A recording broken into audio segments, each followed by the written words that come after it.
Welcome to the Audacity to Podcast, episode 158, 5 Ways to Overcome a Podcast Failure.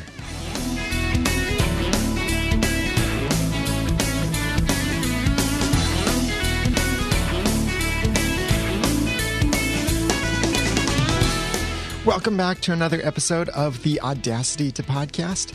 I'm Daniel J. Lewis, and this is the award-winning how-to podcast about podcasting. It's where I give you the guts and teach you the tools to podcast with passion, organization, and dialogue. And I've failed before. You've probably failed before, too, in this podcasting space. And there are different ways to define failure, and we certainly feel differently about failure.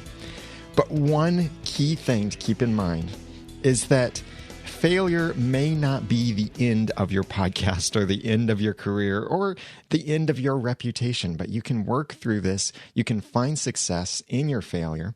And there are many different ways to overcome some kind of podcasting failure that you might have.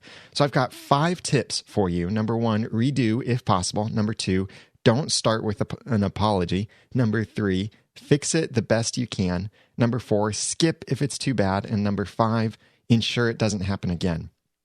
But let me tell you a story before I get into this. I recently attended the 2014 Consumer Electronics Show, or CES, and I was there with the TechPodcasts Network to cover it. And that was to do floor interviews, live streaming. We did a lot of stuff there. And this was my second time going, and I was really excited about this because the first time I went was, my first time. I didn't know what to expect. I was also sick the first time that I went. I wasn't sure what I should cover, how to look for things and such. But the second time, I had a much better impression of what would be happening, what I should cover, how to look for things, what to expect at the conference. And I was healthy, which was also a big deal this time for being at CES 2014. And in 2013, I recorded only 3 floor interviews. Of my time there, I was there for all but one day of CES 2013. Only 3 floor interviews. And the 3 that I recorded, I barely had a voice because I was sick. And looking back, they weren't that amazing of products. But of those 3 interviews, I lost 2 of them. The files just completely disappeared. No one had them. I got the wrong copy, the wrong folder of files, so no one could find the videos that I had. The one and only video that I had that I had from the recording of the floor interviews just wasn't that exciting out of a product. So I felt like if this is my only video that I put out from CES, it's just not worth it to be the only video.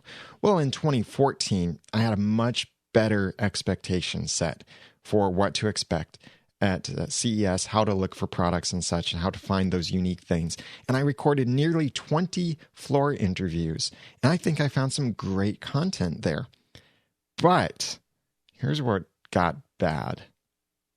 When I got back home and started to edit the videos, I discovered a major problem with the videos. The mic gain wasn't properly set. So all but one of my videos had this terrible audio, really bad hiss in the background. In fact, here's a sample of how the video sounded. This first video I did with Nady, the audio manufacturing company, and this video worked well. It was because I was using a different microphone with this video. So here was the audio, part of the audio from this video. I'm going to show you 2 great microphones that will give you a new way of recording audio content. So you can hear some crowd noise in the background. That's fine. We're at a loud event. It was very loud there at CES, and I'm using a dynamic microphone, an interview microphone. It turned out great, the audio for that. And that crowd noise, that's acceptable in the background. The main thing is you can hear my voice really well in that video. But that was my one video that turned out well. Now listen to a sample of the other videos to hear what is so dreadful to me about the way these other videos sound.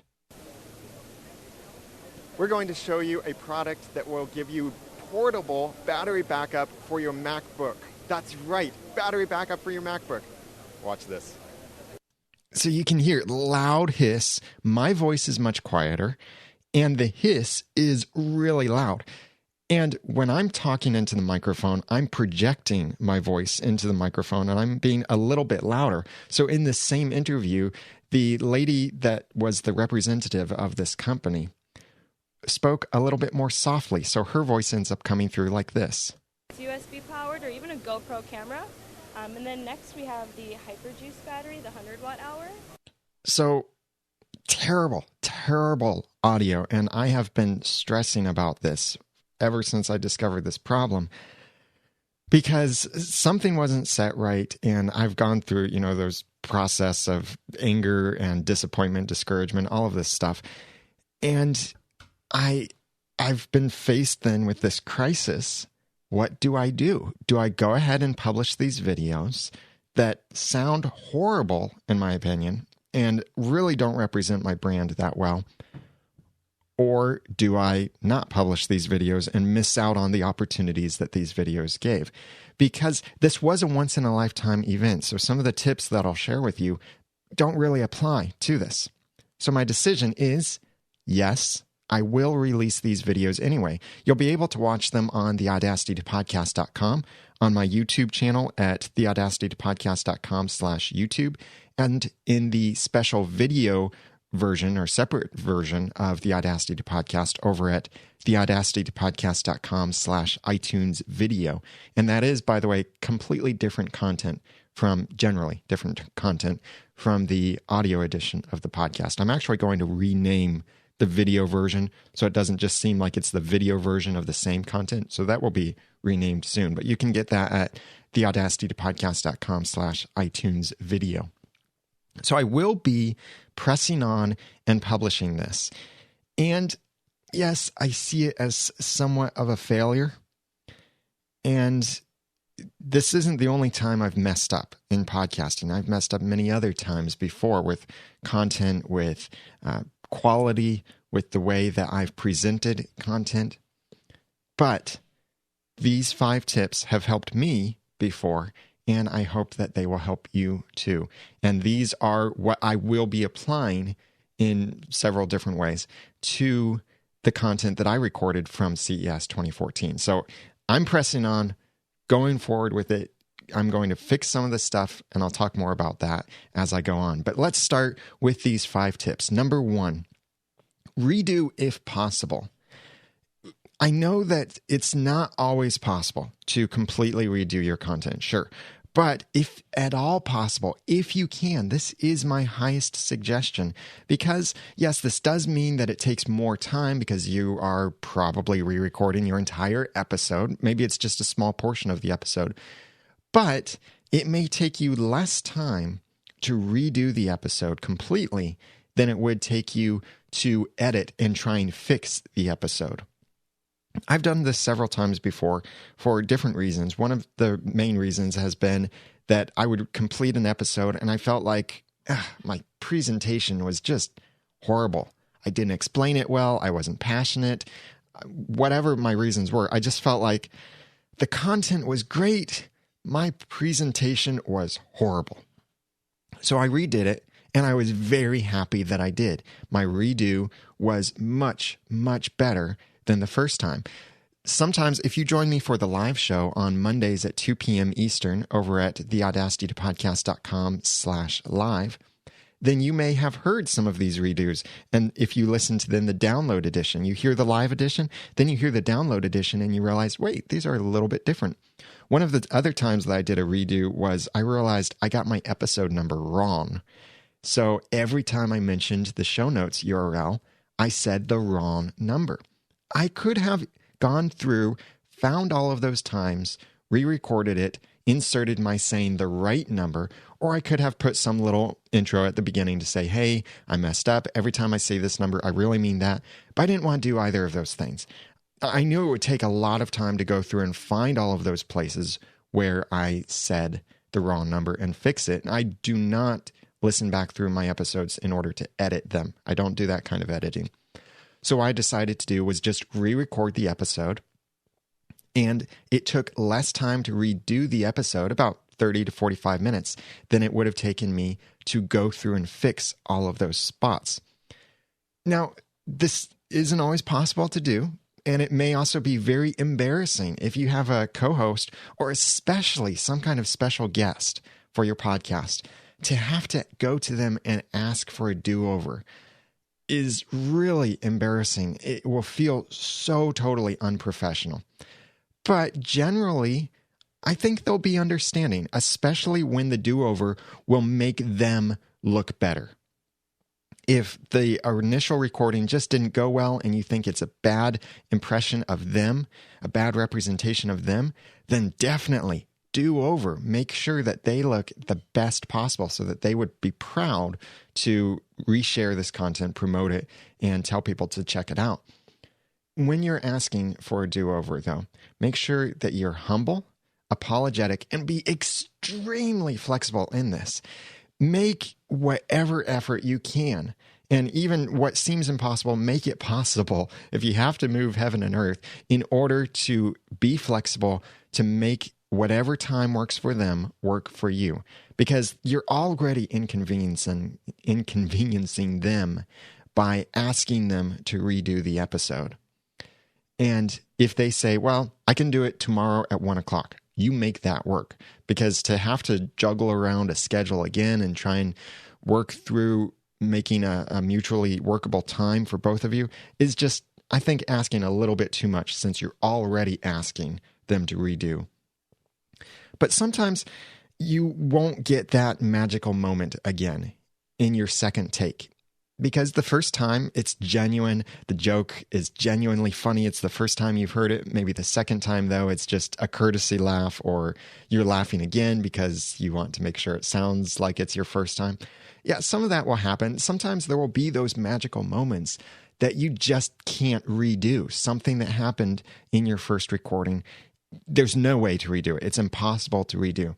In that case, you could consider maybe releasing that as some bonus, or maybe attaching it to the end of your episode, almost like a blooper reel, or just something fun that happened. And you can let people know this amazing thing happened in the first time that we recorded this, and we couldn't get it the second time, but I want to share this with you, even though the quality is different. Whatever kind of intro you have to give, but it could be something that your fans would still enjoy, even though the quality is lower, but the majority of your content has a higher quality. So consider this. If at all possible, I think this is the best thing that you can do, is redo it if possible. But if it's not possible, that's where the rest of these tips come in. Number 2, don't start with an apology. If you have to publish something that you consider a failure, don't treat it like a failure. Don't start apologizing when you start your podcast. It's the worst thing that you can do. Your first words to say, I'm sorry, or I apologize for this, or there was a problem with this. That will distract your audience by drawing even more attention to the problem that they may not have even noticed if you hadn't said anything about it. So consider not saying anything about it at all. Maybe not even apologizing at all in your episode. Certainly don't start with an apology. And this isn't an issue of being dishonest about your content or anything, but it's about pushing your most important content forward and making sure that nothing distracts your audience from that great content. Sure, the audio quality might not be your best, but they can still receive the message. They can still hear the content. So don't distract them by pointing out the fact that there's a problem. Many people might not even notice the problem, and those who do will probably be very understanding, especially in this podcasting space. If this is a rare occasion for you, then they'll understand something just wasn't right in this episode. And then you can progress and make sure that the next episode you release, or after you finish this series of episodes, then you're back to your regular high quality. And This isn't just exclusive to podcasters who have problems with mistakes happening. Movies have mistakes all of the time. Like, have you seen in the Star Wars movie, the original 1977 Star Wars movie, there's a stormtrooper that when they walk into this room, the stormtrooper bangs his head on the door. Either he was too tall or the door just didn't open all the way. He forgot to duck, whatever it was. But he bangs his head on the door and just moves on a little bit. That was a mistake. Yeah, try not noticing that after you see it, or try finding it if you can.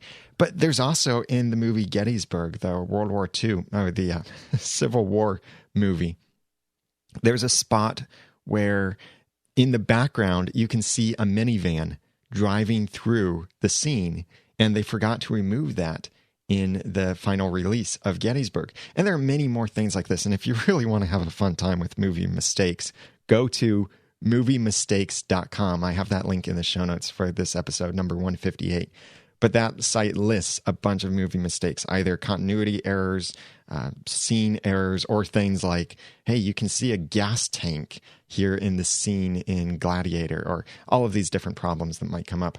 But you'll never hear the director or the actors or the crew apologize for these things. Many times, you may not even notice them. Like, did you ever notice the minivan in Gettysburg? Did you notice the stormtrooper who bumped his head? Did you notice the pattern on the ground behind that person changed between scenes? Did you actually notice these things before someone pointed them out to you? Your audience may not notice the problems with your content, so don't start with an apology, and consider not even including an apology. If the content is still consumable that you put out there, you may not need to even apologize for the lower quality, and your audience will most likely be very understanding to you. So that's number 2. Don't start with an apology. Number 3, fix it the best you can. There are those times you can't redo it, and you can't just excuse it and let it go. You have to press on and make the best with what you have. Yeah, it will feel embarrassing. That's where sometimes you may need to take a little bit of time and see, well, is it really as embarrassing as you think it is? Is it really as bad as you think it is? But you may want to invest the time in order to fix whatever the problem is the best that you can. If your audio is horrible, like in my CES videos, try to fix it, enhance it, or make the problems that are in the audio less prominent. Noise removal is a great tool, and I've talked about noise removal in the past with Audacity, and many other audio editing tools have different forms of noise removal or hiss removal. And to let you know what I'll be doing to fix the problems in the videos is I will be running the audio through Adobe Audition, which has a hiss removal tool, not just a noise removal, but also a hiss removal tool, which processes the audio a little bit differently. But if I try to remove the hiss completely, the audio will sound horrible. It will sound like we are underwater or in a tin can or in an aluminum encased room. It won't sound good. So the idea is to reduce the problems, make them less prominent, not to try to completely remove them, but just mask them out a little bit. The same thing applies with image editing, that the best kind of image editing doesn't make the face perfect, because then when you see the person in real life, then suddenly you'll be surprised that, oh, they've got wrinkles. I didn't think they had wrinkles at all. Well, the best kind of image editing is when you reduce the distracting things, not completely remove them, but reduce them. And if you're doing something with video and your video seems completely unusable, but your audio is fine, well, you could consider ways of covering up the problems with the video. Maybe by using some supporting footage or secondary footage. We typically call this B-roll. Or maybe you could make up some kind of new footage to cover up some of the things. Like it could be screenshots. It could be some extra footage that you record of the product. This is a great way to cover up if you have to have edit points, that you take some B-roll and you display something while you have your edit point in the background. So to the viewer, they hear your voice just continues. They don't realize there was an edit that they would usually see visually because your camera would split, you would pop into a different position, lighting would change slightly, anything like that. But putting in some of these transition point videos can help cover that up, or you could cover up your video a lot more by doing a lot more B-roll. If you have a product review video, for example, that your initial interview with the person didn't turn out very well, like maybe some of my CES videos. If my CES videos had terrible video quality, what I might consider doing is getting the product and then filming a lot of the product, my hands showing the product or angles of the product, so that way I could use more of that in the video, covering up the mistakes that the video has. And there are many different ways that you could apply this in video and in audio, things that you can do to make it better or to cover up the problems a little bit. Like if you have background noise, a common thing, instead of completely trying to remove the background noise, a common thing is add more background noise. As weird as that sounds, but by add more, I mean maybe background music can help cover up the fact that you've got some bad background noise in your recording. Use this stuff with caution, of course. And fixing the problems can take a lot of time. And one main thing to remember is, like with the noise removal, don't try to completely remove the noise, just reduce it. If you have garbage audio, garbage video, whatever, you can only make the garbage stink a little bit less or look a little bit less gross. It's still garbage. And don't treat your content like garbage, but you may feel like it's garbage. And don't try to turn it into a beautiful work of art and make it perfect, because you're not going to be able to. Garbage in, garbage out, garbage process, garbage result. It just won't be that pristine studio quality that you'll be going for. Accept that, but make it the best you can. And there may be ways that you could partially redo your content in order to fix the problem. For example, if you had an audio podcast where you're interviewing someone and their audio turned out great, but your audio was horrible. Maybe you accidentally used your internal microphone instead of your studio microphone. Maybe you didn't even record your side. That's happened to me before. I was the guest on a show and I recorded my side and the main host forgot to record their side. Whatever problem happens like that, where it's on just one side, what you could consider doing is keep your guest's audio, but re-record your part. So re-record your asking the question or your responses to some of their statements. Try and make it flow as best as you can. And that could be difficult and it will take a lot of time, sure, but you may end up with a much better quality than if you just pressed on with what you had and tried to improve that quality. Another thing that you could do is, if your video wasn't that great, you could change the style of your video completely. Like you could have a documentary style video where you have a voiceover and you are in studio sharing your thoughts and then cutting to clips of your video, maybe showing something but not actually letting the audio play through, or maybe letting some of the audio play through instead of showing some of the video. So you produce it a little bit differently, and that's another way of fixing it. Or you could release the content in a completely different way. If you recorded a video and the video was horrible but the audio was great, well then maybe release it as just an audio episode. If you did just an audio episode and the audio was horrible, maybe turn it into a blog post instead. So look at those ways that you can repurpose the content in a higher quality way so that whatever problems you ran into don't even exist in whatever format that you choose to repurpose your content into. So just remember though, again, I need to stress this. Don't try to fix things too much. Don't try to make it perfect. Just try to reduce the distraction of the problems as much as possible. And it may take some time to do this, but it may be worth it to you depending on what kind of problems you ran into. So that's number 3. Fix it the best you can. Number 4, skip if it's too bad. I know that you might be really proud of some particular content. You may have some reason that you really want to push this out, but you feel really, really ashamed of it in some way. Maybe it was just too embarrassing, too horrible, or you can't even understand anything that's going on whatsoever, if it's beyond repair or it will just take way too much time for you to repair, consider maybe skipping it altogether.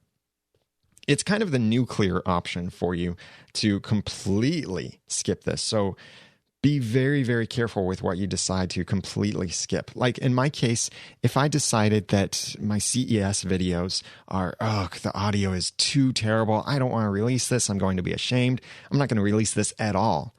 Well, that would be about 20 different videos, 20 different interviews with some great content that I'd be skipping. And that's a lot of content to be skipping and just saying it's not worth it, it's too bad to release. No, I'm deciding to go ahead and press on and release it. But if it was maybe one of my videos, out of the 20 videos, one of them was really bad, either really bad content, really bad presentation, really bad production, anything like that, then I might decide, well, this is 1 out of 20. I'm going to go ahead and skip this. Or for your episode, you may decide that, this just wasn't a great episode. I'm going to go ahead and skip this. This happened in our comedy podcast once, and comedy is pretty difficult at times, but we recorded an episode and we recorded it live so people got to enjoy the show live and all of that. But I just felt like after we recorded the episode, I just felt like we were dragging. We weren't really having that much fun. One of the people on the panel, I won't say who it is, it could have been me, wasn't having a good day, and that was coming out through the podcast, and there just weren't many fun moments. And looking at it as a comedy podcast, it just wasn't really comedy. And it wasn't anything like, well, the comedy was niche or we had inside jokes or not everyone would get it. Nothing like that. It was just not funny. And it seemed more like just an average conversation with an occasional jab that wasn't actually that funny. So I made the decision to just completely skip that episode. The people who viewed it live, they got to see it, they got to enjoy it, fine.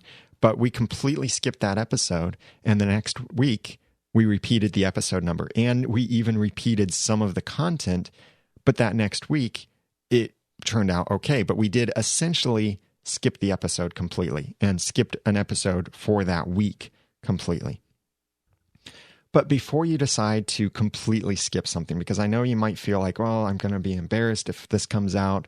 It doesn't represent me very well. Look at the big picture. Take some time, give it a day, maybe a couple days. Ask someone else's opinion. Maybe ask one of your audience members' opinion about that. Let them see a preview and ask them, do you think this is good enough? Did you still enjoy this? If this little preview here with this poor quality, did you still enjoy it? Did you still understand it? Do you think it's good enough to release? Give it some time. Don't be so quick to use the nuclear option to skip the content and the episode completely. That's number 4. Skip if it's too bad. Number 5, this is the most important thing. Ensure it doesn't happen again. No matter how you handle the problem that you faced with your podcast, learn as much as you can from it so that you can prevent the problem in the future. See, I was recently interviewed on someone else's podcast. It was the Business Computing Weekly podcast with Bruce Naylor, and he asked a very good question about my failures as an entrepreneur. And I thought about it and I realized I don't really see anything as a failure yet, because every, quote, failure, unquote, I've learned something from it and it's helped me to succeed in another way. So I don't really see a bunch of failures or really any failures. I see bad decisions that led to experience. They say good decisions come from experience and experience comes from bad decisions. It's something like that. And that can happen with your podcast too. So don't view these things as a complete, utter failure, complete waste of time and all of that. But it's kind of like Thomas Edison with the light bulb, who went through 10,000 different elements looking for different things or that would work in the light bulb. And if you were Thomas Edison, would you have given up partway through and considered it all a waste? Or at the very end, would you decide this was a complete waste of time? Sure, I've got a working light bulb now, but all of this other stuff was a complete waste. No, it was all steps toward success. So view your failures as steps toward success and learn from them. This may mean that you need to change the way that you do things, or add steps to your process, or maybe purchase stuff in order to ensure this doesn't happen again. My CES failure that happened in 2014 could have been so easily avoided if I'd started out with a little test video and then checked it before going out onto the floor and recording the interviews. That could have solved all of those problems, because I would have realized, hey, there's this major problem here. Let's fix this before we go out. Even if you're absolutely confident in your workflow and you are certain that your equipment won't fail, that everything is set up as it needs to be, still do a short test and it will help reassure you. And this is especially good to do right before you have those big opportunities, like a celebrity interview. Do you really want to discover after the celebrity interview that their audio channel was muted and it didn't actually go into your recorder? No, try a Skype test call. It's really easy. Echo 123 is the Skype name for its Skype test call. Try something like that. Get one of your friends on Skype or on Google Hangouts or on the phone or whatever you need to do some little test to ensure that whatever problem you've had before doesn't happen again. You may need to buy more equipment too. Let me give you some examples of some of the mistakes I've made in the past and how I then changed my workflow in order to prevent these mistakes from happening again. And I have prevented them from happening again. So one of the first early podcasting mistakes I made was I was recording to my PC. That wasn't the problem, okay? I'm not completely against recording into your PC. But I did something stupid. I overstressed my PC. I had too much stuff running. I was trying to do too many things at the same time while recording into my PC. So it was completely my fault. I did something stupid. And the result was the first 13 minutes or so of this particular episode I'd recorded were corrupt, completely unusable. So what I did was, at that moment, I decided I don't want to risk this again. And I've already been thinking about external audio recorders. So I decided right then, I finished doing some research and I purchased my audio recorder.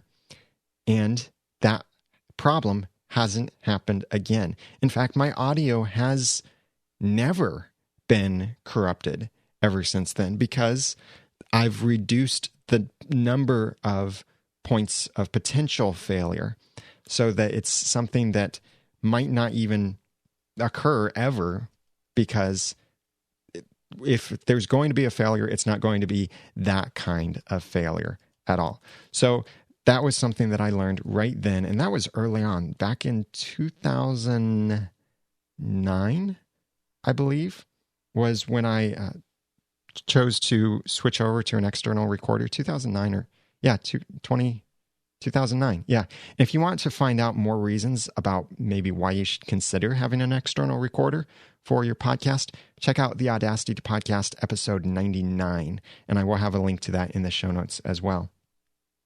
One of the other things that happened was I kept repeating a particular mistake, and that was I didn't press the record button. It was when I'd rearranged my studio and I wanted to get my external recorder out of the way and put it next to my mixer. The problem was I kept forgetting to press the record button because it wasn't in front of my face as much. So I moved the recorder back to where it was more prominent, more in front of my face, and where I could see if the light wasn't solid or if it was blinking, indicating that it was paused or in standby mode. So I could know very easily whether I was recording. And it's very easy to glance down at it, make sure the recording levels look good, make sure that the timer is going. And I haven't had that problem as many times as I did back then because I moved my recorder. I also had an issue when I first got my Canon T4i, a digital SLR camera, in order to do video. the focus on the camera was a little bit crazy. And in fact, if you look back at one of my early videos, a podcast awards nomination video, I believe, you'll see that the focus kept changing in the background. You can especially see it with some of the items in the background, which there were items in the background that should not have been there, by the way. But I had the autofocus on, and what the camera was doing is my slightest little movement, it would readjust the autofocus and refocus itself. So that meant it had to blur the screen a little, and then it got back in focus. And that happened several times throughout the video.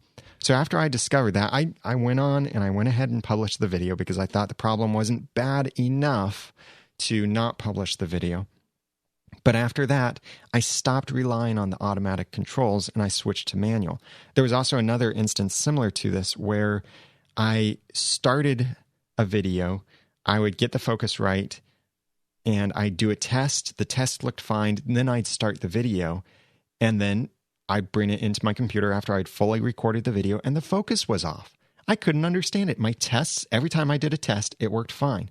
But then when I recorded the video, it stopped working fine.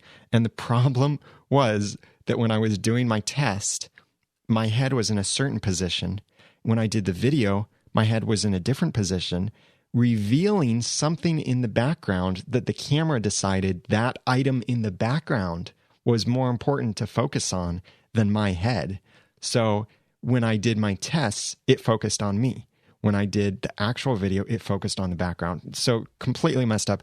Again, another one of those things. I think that was one of my second videos maybe, or somewhere around there. And I decided I'm not going to rely on this autofocusing at all. I'm going to manually focus, leave it on manual focus, make sure that it works, do a little test in manual focus, and not change anything from my test to when I go live. And I haven't had that problem ever since then. Something I'll be doing probably this year is buying a cough button or cough buttons for my co-hosts so that they can mute themselves if they need it for a cough, a sneeze, a sniffle, anything like that, so that they don't have to just lean away from the microphone, but they can press this button very simply, very easily, have their quick little cough, sniffle, anything like that, and then release the button and continue on. That makes it a lot easier for me on the editing and probably makes them feel a little bit more special that they have some control over muting themselves, because I'm here at the mixer. I have the ability to mute myself if I have to cough, clear my throat, sniffle, anything like that. They don't. Or they could try and signal me, which they forget to do. I might not understand, all of that kind of complication. So I'll be looking at some cough buttons for my co-host to be able to have for their own microphones and muting them on demand. So the 5 tips for overcoming a podcast failure is: number 1, redo if possible. Number 2, don't start with an apology. Number 3, fix it the best you can. Number 4, skip if it's too bad. And number 5, ensure it doesn't happen again. One little visual lesson I want you to take from this is check out the show notes at theaudacitypodcast.com/158 and check out the photo there that I have from Mr. T in DC, a Creative Commons photo from Flickr. But I thought it represented podcast failure pretty well. It's of a few cupcakes, and there's one cupcake that the icing is either really melted or someone stuck their hand in this, but it looks gross. It doesn't look as appetizing. But here's the thing. It still tastes like a cupcake. It still will taste great. The icing is still there, mostly. It will still have that enjoyable experience. And I thought this represented the idea of these occasional podcast failures really well, because even though you may consider something to be a failure or an embarrassment or just not as good as the rest of them, to your audience, they'll still enjoy the content. They'll still enjoy consuming it. And they may be forgiving of these things because they still get the great experience, or most of the great experience that they've come to know from you, and they know that this doesn't happen all the time. So check out the show notes also at theaudacitypodcast.com/158 and let me know what have been your embarrassing podcasting moments and how did you work through those? How did you overcome them? What did you do to ensure the problem didn't happen again in the future? Please comment on the show notes. I'd love to hear your stories. That's over at theaudacitypodcast.com/158. And you can also go there for all the links I mentioned and the show notes for this episode. Two things I want you to check out are Podcasters Roundtable and Podcast Masterclass.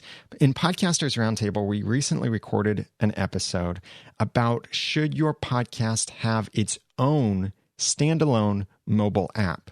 Not just be in mobile apps like the podcast apps or Instacast, Downcast, any of those kind of podcatcher programs for mobile devices, but should your app have its own mobile app? Or should your podcast have its own mobile app? So should there be the Audacity to Podcast app or a Noodle Mix Network app? It was a great conversation that we had with Ray Ortega, Dave Jackson, Rob Walsh, Chase Nunes, and Kevin Scullion, and myself, as we debated this idea. And Rob Walsh is a big proponent of it. Chase Nunes is a big opponent of having your own app. And some great points came up, some great conversation. I've got the link in the show notes for this episode. Check it out, Podcasters Roundtable, or just go to podcastersroundtable.com and check out all of our episodes.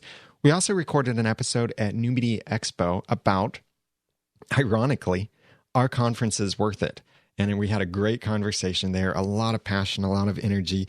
And the guest for the Podcasters Roundtable was the audience. So we were passing around the microphone, letting people from the audience speak, share their opinions as we were discussing these things. The other thing is Podcast Masterclass over at podcastmasterclass.com. This is your last chance for the February Podcast Masterclass. I will have more of these in the year, and I know you may be holding out until you hear what some other people think and how this went. I'm really looking forward to this, because if you want to take your podcast from average to amazing, Podcast Masterclass is for you.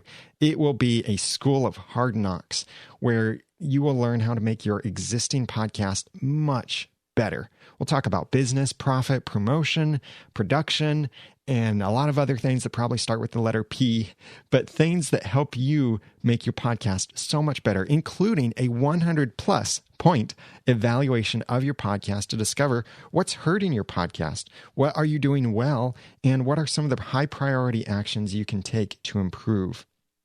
If you want to sign up at podcastmasterclass.com, use the promo code TAP listener to save on your registration over at podcastmasterclass.com. That's TAPLISTNER over at podcastmasterclass.com. Lastly, but certainly not least, big congratulations to Rob Greenlee, the Microsoft podcasting guy. As you know, he's been managing the content for podcasts and networking with Windows Phone, Xbox Live, and Zoom. He has a new job now. He is the Chief Technology Officer. Almost sounds like I'm drunk there. The CTO for Podcast One. This is the podcast advertising company that came from Westwood One, that was a major radio advertising company. And the CEO of Podcast One was at New Media Expo, and he was on a panel with Leo Laporte and Stitcher CEO Noah Chinook, and Norm Pattis from Podcast One was talking and had some really passionate things and encouraging things to say about the podcasting space, about podcast advertising, about podcast monetization. And Podcast One is really showing that the podcasting industry is mature and it's ready to grow, and there's a great future for podcasting. And having Rob Greenlee on the team is a great win for Podcast One. So big congratulations to Rob Greenlee. I'm really looking forward to what Rob does with Podcast One and how he'll be helping out the platform and helping many podcasters out there. And if you'd like to check out Podcast One, well, the address is podcastone.com.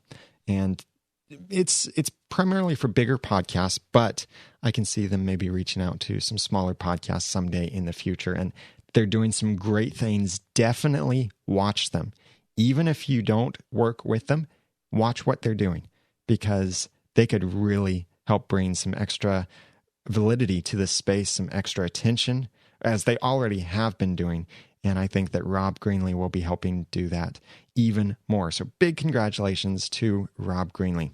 I'd love to hear from you, your stories about podcasting failure, how you overcame them, what you did to prevent those kinds of failures in the future. Please share your story with me by going to the show notes at theaudacitytopodcast.com/157.